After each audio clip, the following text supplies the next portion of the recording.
வீடியோல நம்ம என்ன பார்க்க போறோம் அப்படின்னா, ஆன்டிசிபேட்டரி பெயில், அதாவது முன் ஜாமீன் அப்படின்றத பத்தி தான் பார்க்க போறோம். அதாவது ஒரு முன் ஜாமீன் அப்படின்றது வந்து ஒரு குற்றத்த பண்றதுக்கு முன்னாடியே நம்ம வந்து வாங்கிடலாமா அப்படின்னு கேட்டோம் அப்படின்னா கிடையாது. நம்மள ஒரு குற்றத்துக்காக அரெஸ்ட் பண்ண வராங்க, கைது பண்ண வராங்க அப்படின்னா அதற்கு முன்னாடியே வந்து வாங்குறது தான் வந்து இந்த ஆன்டிசிபேட்டரி பெயில், முன் ஜாமீன் அப்படின்னு சொல்றது.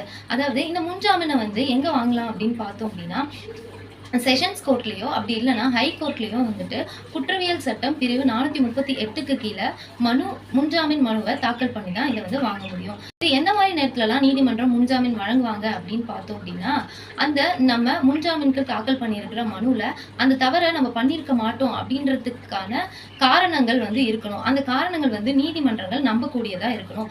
எந்தெந்த காரணத்துக்குலாம் இந்த முன்ஜாமீன் வழங்க மாட்டாங்க அப்படின்னு பார்த்தோம் அப்படின்னா, அதாவது ஒரு குற்றத்துல வந்து அதுக்கு வந்து மரண தண்டனையோ அப்படி இல்லைன்னா ஆயுள் தண்டனையோ வந்து தண்டனையா இருக்கும் பொழுது அந்த மாதிரி குற்றங்களுக்கு வந்து முன்ஜாமீன் வந்து வழங்க மாட்டாங்க.